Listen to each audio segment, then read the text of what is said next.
आज की बड़ी ब्रोकिंग फर्म की रिपोर्ट्स भी ले आते हैं, वहां से भी कई सारे ट्रेड्स हमारे निकलेंगे, उन्हें भी डिस्कस करेंगे। हमारे साथ फंडामेंटल एक्सपर्ट भी होंगे, लेकिन पहले ममाक्षी से बड़ी रिपोर्ट्स ले आते हैं शो में। ममाक्षी बताएं। जी बिल्कुल, शुरुआत करते हैं हम बीएल के साथ। हम देख रहे हैं कि सीएलएसए की तरफ से रिपोर्ट आ रही है और इनके एक्सपेक्टेशंस है कि कंपनी अपनी FY24 की ऑर्डर इनफ्लो गाइडेंस को बीट कर सकती है। इनफ्लोज इनफैक्ट करीब 7 गुना बढ़े हैं ईयर टू डेट और गवर्नमेंट की तरफ से काफ़ी अच्छा पुश नज़र आ रहा है मेक इन इंडिया को लेकर। काफ़ी बड़ी अपॉर्चुनिटी अभी भी बाकी है और इनफैक्ट काफ़ी बड़े ऑर्डर्स के लिए कंपनी बिड करने वाली है। तो ओवरऑल इन फैक्टर्स को ध्यान में रखते हुए सीएलएसए ने बीएल पर अपनी खरीदारी की राय को तो बरकरार रखा ही, मगर अपना टारगेट प्राइस बढ़ाकर 207 रुपये प्रति शेयर पर कर दिया है।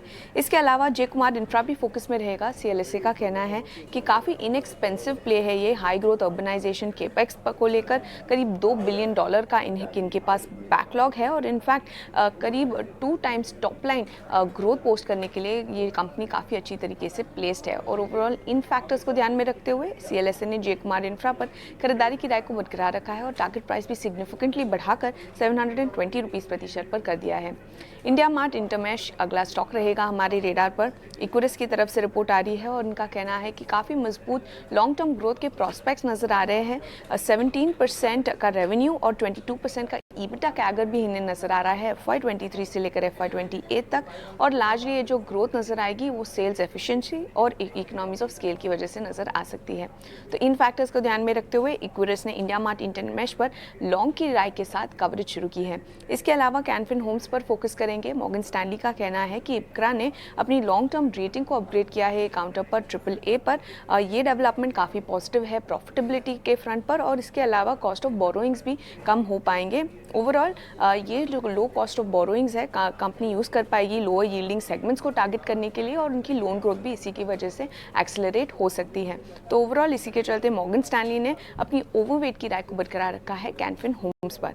ऑयल एंड गैस सेक्टर भी फोकस में रहेगा। एमके का कहना है कि स्टॉक में काफ़ी अच्छा रनअप नजर आया है, मगर वैल्यूएशंस अभी भी काफ़ी इनएक्सपेंसिव नजर आ रहे हैं। स्टडी प्रोडक्शन ग्रोथ परसिस्ट करते हुए नजर आ रही है ऑयल इंडिया के लिए।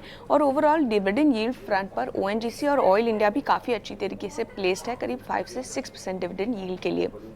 ओवरऑल इन्होंने अब दोनों ही काउंटर्स ओएनजीसी और ऑयल इंडिया पर अपनी खरीदारी की राय को बरकरार रखा है और अपना टारगेट प्राइस बढ़ाया है। और आखिर में हम फोकस करेंगे केफिन टेक पर। स्पार्क कैपिटल की तरफ से रिपोर्ट आ रही है और ये हाईलाइट कर रहे हैं कि प्राइसिंग प्रेशर MFRTA बिजनेस में अभी भी थोड़ा है, मगर इसका इम्पैक्ट इंडस्ट्री के मुकाबले थोड़ा सा कम है कंपनी पर। कंपनी इशूअर सोल्यूशन में कंपनी मार्केट लीडरशिप एंजॉय कर रही है, हाई प्रॉफिटेबिलिटी एंजॉय कर रही है और उनका जो AIF बिजनेस है ये इनका फास्टेस्ट ग्रोइंग सेगमेंट है। हालांकि अभी से 4% ऑफ टोटल रेवेन्यू है।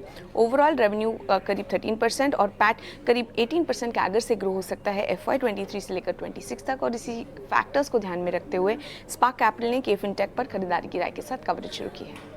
ठीक है, बहुत बहुत शुक्रिया ममाक्षी, ये सारी रिपोर्ट्स कंपाइल करके हमारे लिए लाने के लिए। इनमें से पॉसिबल ट्रेड्स भी डिस्कस करेंगे।